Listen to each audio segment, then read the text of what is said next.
mi nuera mi escribió, vendí la casa para pagar las deudas de mis papas. Mañana nos mudamos todos contigo. Por favor, hay una pregunta, solo una orden. Lee el mensaje y lo contest con una sola frase. Yo también acabo de vender la mía. 15 minutos después, mi celular explotó de notifications, pero para entonces yo ya me había salido de su juego. El mensaje llegó un martes por la tarde, cuando ya casi estaba anocheciendo. Yo estaba sentada en la cocina con una tachita de café cuando el teléfono se iluminó. Era Renata, mi nuera. Decía, vendí nuestra casa para saldar las deudas de mis papas. Mañana nos mudamos toda la familia contigo. Sin saludo, sin preguntar si me parecía bien.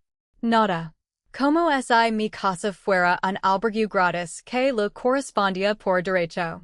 Mi hijo Mateo, ni siquiera estaba en copia.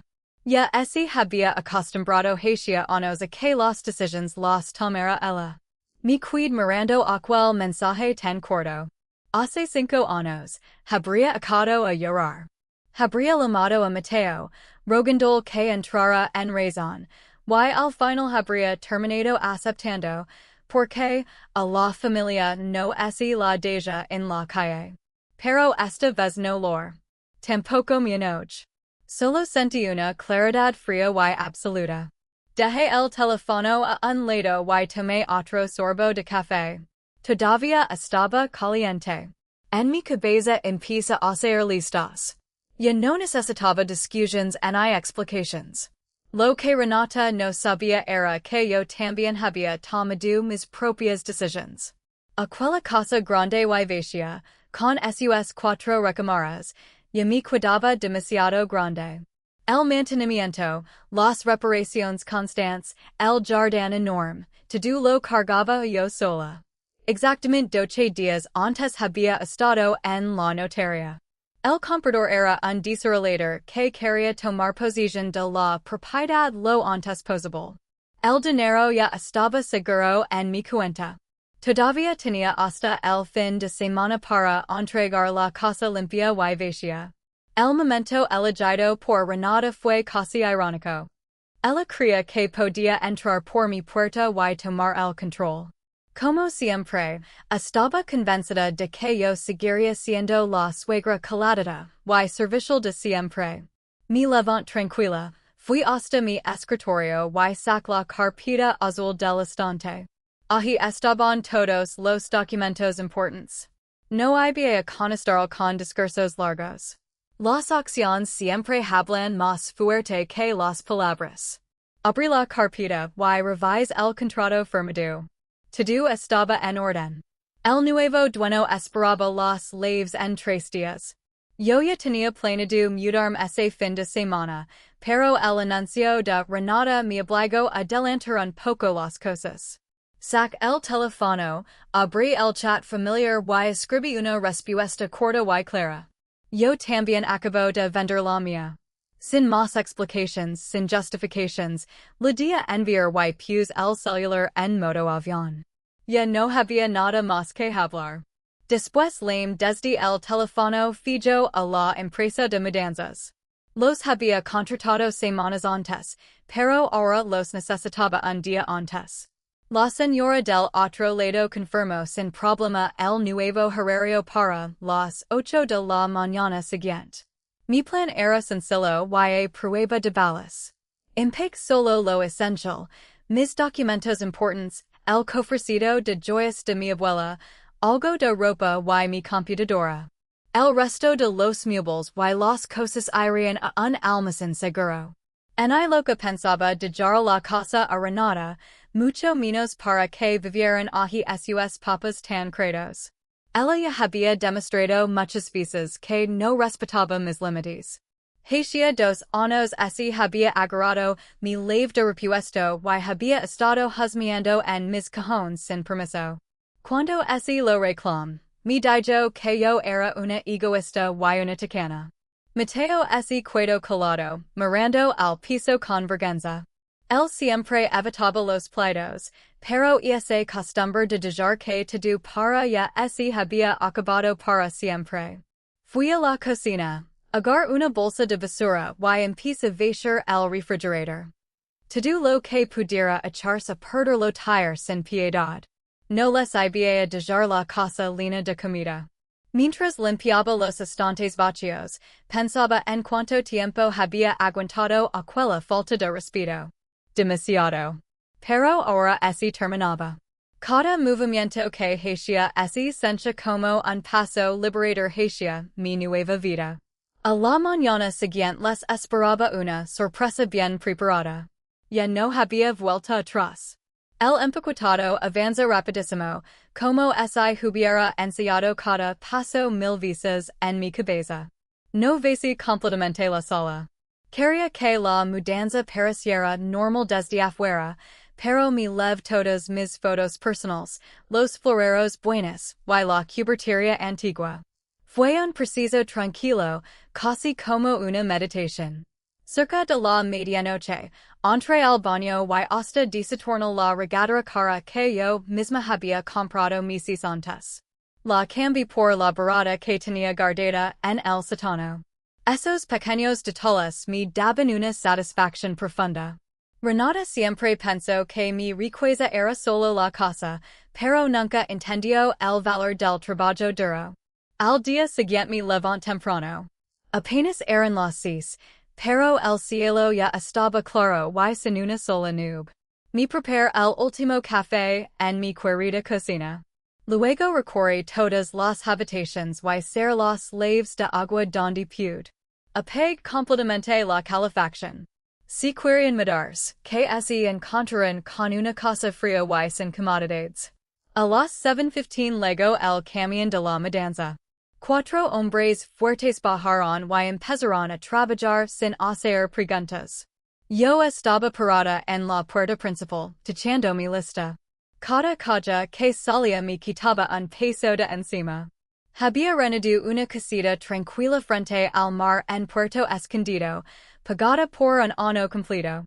Nadie de la familia conocía esa dirección, ni siquiera Mateo. A las 9, la casa ya estaba casi vacía. Solo quedaron unas cuantas cosas sin valor. Tomé mi maleta, cerré bien la puerta principal y dejé la llave en la cajita de seguridad de la pared. El código lo sabía el agente inmobiliario. Me subí al coche, encendí el motor y salí despacio del terreno. Mi nueva vida acababa de empezar sin ellos. No sentí ni una pizca de lástima por aquella familia tan desagradecida y por el de madre que les esperaba. El camino fue relajante y lleno de paz. Un par de horas después, paré en una gasolinera para descansar. Pedí una torta y un té caliente. Mientras miraba la carretera desde la ventana, saqué mi celular viejo y desactivé el modo avión por un momento. Solo quería comprobar si mi cálculo había sido exacto. En cuestión de segundos, el teléfono se llenó de notifications. 15 llamadas perdidas de Renata, 12 de Mateo y un montón de mensajes. El primer mensaje de Renata llegó a los 10. Estamos frente a la puerta. ¿Dónde estás? Abrim. 10 minutos después, el tono ya era mucho más fuerte. Esto no es gracioso. Mis papas están esperando en el coche. Dame el código de la puerta ahora mismo. Luego empezaron a llegar los mensajes de Mateo. Mamá, ¿qué pasa? Renata está furiosa. Por favor, contesta. Le todo y tomé un sorbo de té. No sentí pánico ni remordimiento. Record cuántas veces había pagado las cuentas de Mateo sin que él jamás me diera las gracias. Record cómo Renata daba por sentido que mi casa también era suya. No contesté nada. En cambio, abrí la aplicación de las cámaras de seguridad que todavía funcionaban. La imagen mostraba la entrada de mi antigua casa. Un camión completamente cargado estaba atravesado en la banqueta. Renata gesticulaba como loca mientras Mateo permanecía de pie sin saber qué hacer, mirando su teléfono. Los padres de ella estaban sentados en unas sillas plegables junto a la puerta, con una expresión que dejaba claro que empezaban a comprender que su plan perfecto acababa de venirse abajo. Intentaron abrir la cajita de seguridad de la leva la fuerza, pero no pudieron. Era un espectáculo silencioso y fascinante. Ser la aplicación, apague el teléfono por completo y tirar la tarjeta SIM al bote de basura. Mi celular nuevo estaba a salvo en la guantera. Mi subí el coche y continué rumbo al sur, hacia la costa. Nadie había detenerme ese día. El camino estaba despejado y mi mente estaba tranquilo y clara. Me sentía feliz de estar a punto de llegar a mi nuevo hogar. El resto del trayecto hasta la costa se pasó volando. Llegué por la tarde a Huatulco. La casita estaba justo detrás de las dunas, escondida de los turistas curiosos. Olía a sal y a hierba humida. Al abrir la puerta, me recibió un silencio cálido y pacífico. Aquí no había deudas de mi hijo ni exigencias descaradas de mi nuera. Solo el viento y el suave sonido de las olas.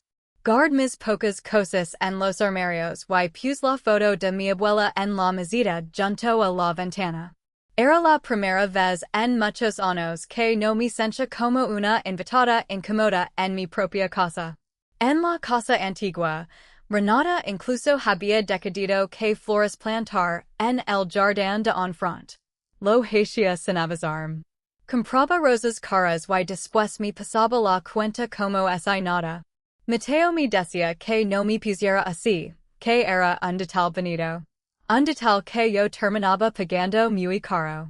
Esas pequeñas invasiones de todos los días se habían acumulado hasta el punto de que casi no podía respirar. Puse agua a hervir para preparar unos videos y me hice una cena sencilla. Ya no tenía que cocinar para 4 personas ni seguir las dietas especiales de los padres de Renata. Mientras comía, por un segundo me pregunté dónde dormirían aquella noche. Un hotel les iba a salir caro, sobre todo con tantos muebles a cuestas. Pero ya no era mi problema. Había cortado el lazo. No con gritos, sino con hechos. Les había cuidado físicamente el acceso a mi vida y a mis cosas. Sin mí, por fin tendrían que hacerse responsables de sus propias malas decisiones. Después de cenar, salí a la pequeña terraza de madera. El sol se escondía lentamente detrás del horizonte.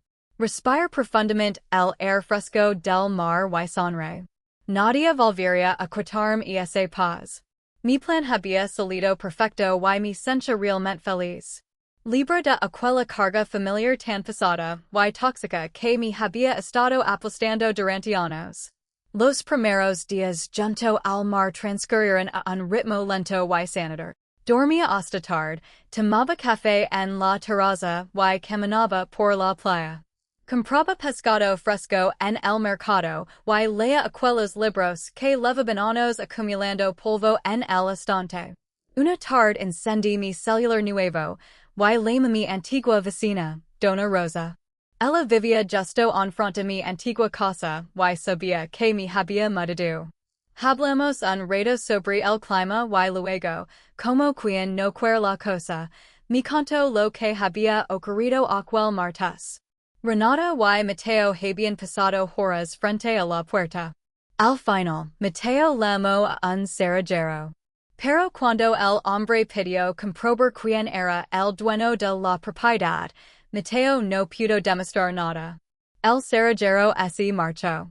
Dicen que Renata hizo un escándalo en plena calle, me contó Dona Rosa. Y le echó toda la culpa del desastre a Mateo. Al final, tuvieron que volver a subir a los coches y marcharse. Dona Rosa lo contó con su tono cómodo de siempre, sin exagerar. Lo agradecí la información y colg.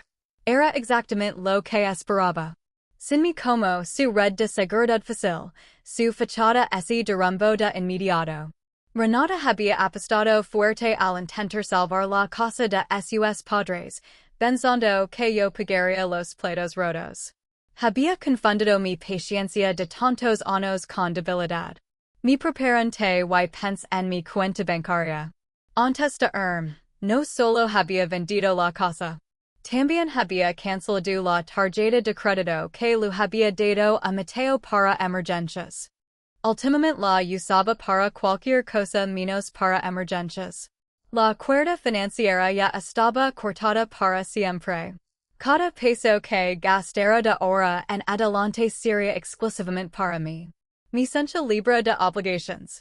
Aquella nueva sensación de seguridad y tranquila independencia me hacía muchísimo bien.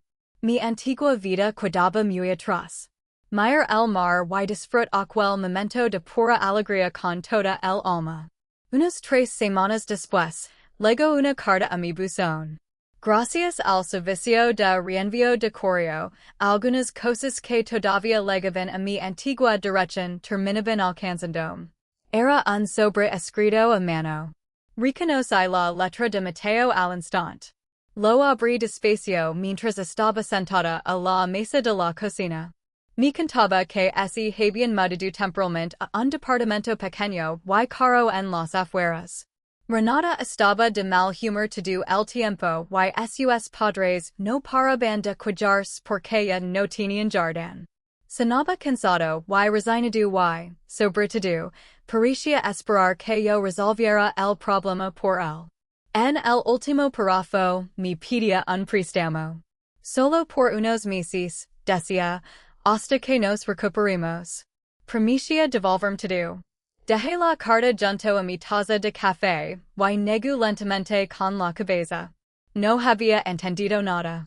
Todavía pensaba que mi ausencia era solo un berrinche emocional, una etapa que pasaría si él se ponía lo suficientemente triste. No veía que aquella distancia era una decisión consciente y definitiva. Tomé una hoja y un lápiz. No lo escribí reclamos. No lo expliqué por qué me había ido y cuánto me había faltado al respeto. Eso, en el fondo, ella lo sabía. Solo escribí una frase clara. Les deseo mucho éxito en su nuevo comienzo. Ya no presto dinero. Doble el papel, lo metí en un sobre, lo puse una estampilla y fui a Carlo al buzón más cercano. Aquella acción corta y directa se sintió como poner el punto final a un capítulo largo y agotador de mi vida. Había marcado mi límite financiero con toda claridad. Volvería a hablar normalmente con Mateo algún día. En ese momento todavía no lo sabía. Pero una cosa tenía clarísima. Nunca más sería la cajera automática de su familia. Mi dinero y mi tranquilidad ahora eran solo míos. Para siempre. Sin exceptions. El otoño llegó rápidamente a la costa. Los días se hicieron más cortos y el viento fuerte azotaba el mar contra las rocas. Me encantaba aquella temporada. Te obligaba a recoger en casa y crear un pequeño rincón acogedor. Pasaba horas sentada junto a la ventana, tomando té caliente y viendo pasar las nubes oscuras. Era sorprendente lo poco que extrañaba la antigua casa. No extrañaba los muebles caros, ni el enorme jardín y mucho menos la tensión constante que sentía cada vez que veía el coche de Renata entrar. Una mañana me llamó el notario para confirmar los últimos detalles de la venta. Todo estaba firmado, los impuestos pagados y el trámite completamente cerrado. El desarrollador ya había comenzado a transformar el terreno a su gusto. Ya no quedaba ninguna conexión física con mi antigua dirección. Era completamente libre. Usé la tarde para ir al pueblo a hacer unas compras. Me compré una cámara gruesa para el invierno y unas buenas botas para mis caminadas por la playa. Ni siquiera mirar el precio.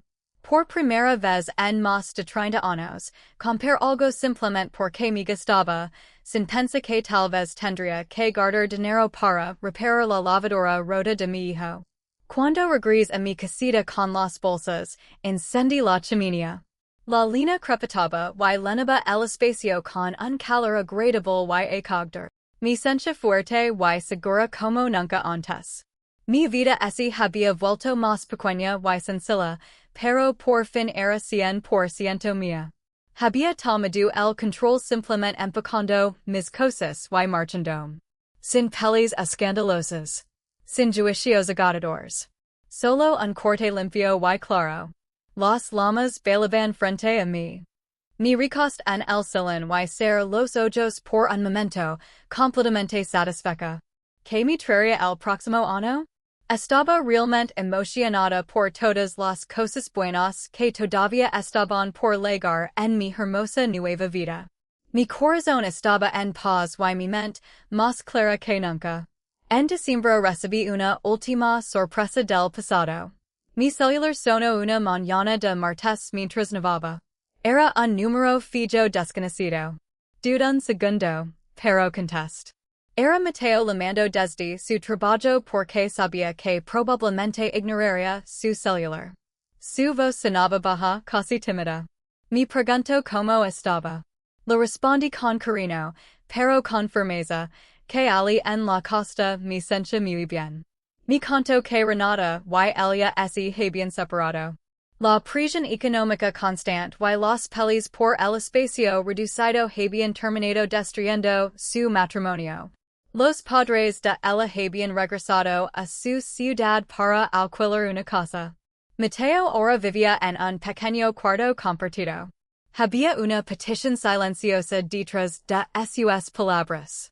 Esperaba que yo lo invitara a venir, que le ofreciera mi habitación de visitas, y lo cuidara como una madre amorosa para ayudarlo a curar sus heridas. Lo escuché con paciencia, sin interrumpirlo. Cuando terminó, hubo un silencio largo y pesado. Me da pena or eso, Mateo, le dije por fin, con voz tranquila. Espero que encuentres pronto una buena solución para tu futuro. El suspiró profundamente. Mamá, cometí muchos errores.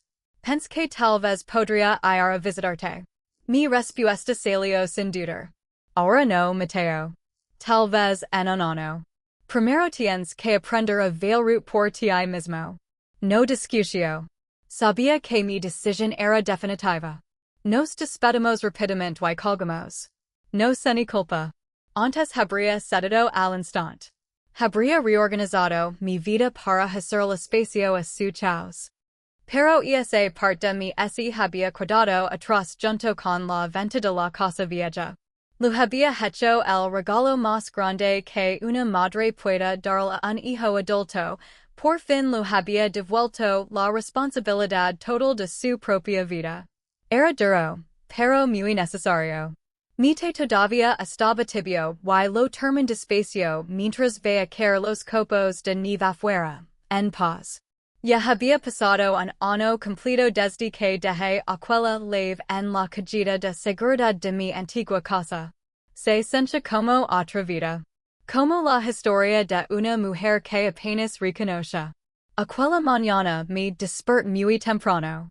El sol estaba saliendo sobre el mar y lo tenía todo dorado.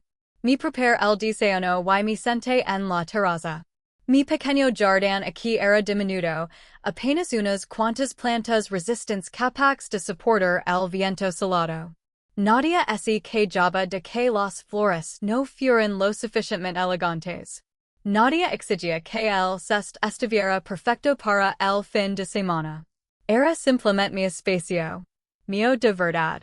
Mateo no se había comunicado conmigo durante los últimos meses. Por medio de conocidos sabía que poco a poco se estaba acomodando. Tenía un trabajo estable y estaba aprendiendo a manejar su propio dinero. Por fin estaba creciendo. Tal vez algún día volveríamos a sentarnos juntos a tomar un café, pero no había ninguna prisa. Mi prioridad ahora era yo. En mi vida ya no había dramas, ni legados sin avisar, ni expectativas de que yo arreglara todo en silencio. Había aprendido una lección importante. A veces hay que ser dura y consecuente para salvarse a una misma. Hay que mantener el control de los propios recursos, el dinero, la casa y, sobre todo, la energía. No me arrepiento ni un solo segundo de mi decisión. La paz que sentía ahora por dentro no tenía precio. Respire el aire fresco del mar y contempla las suaves olas. Tenía 68 años y mi verdadera vida libre apenas estaba comenzando. Ya no había ataduras que me detuvieran. Termin mi café. El día estaba completamente abierto frente a mí y yo era la única que decidía que iba a pesar. Era una sensación realmente hermosa ser responsable solamente de una misma. A veces, el silencio no es debilidad. Es la forma más rápida de salir de un lugar que no te pertenece. No todo lo que vie es una pérdida. A veces, es la primera vez que uno se queda consigo mismo.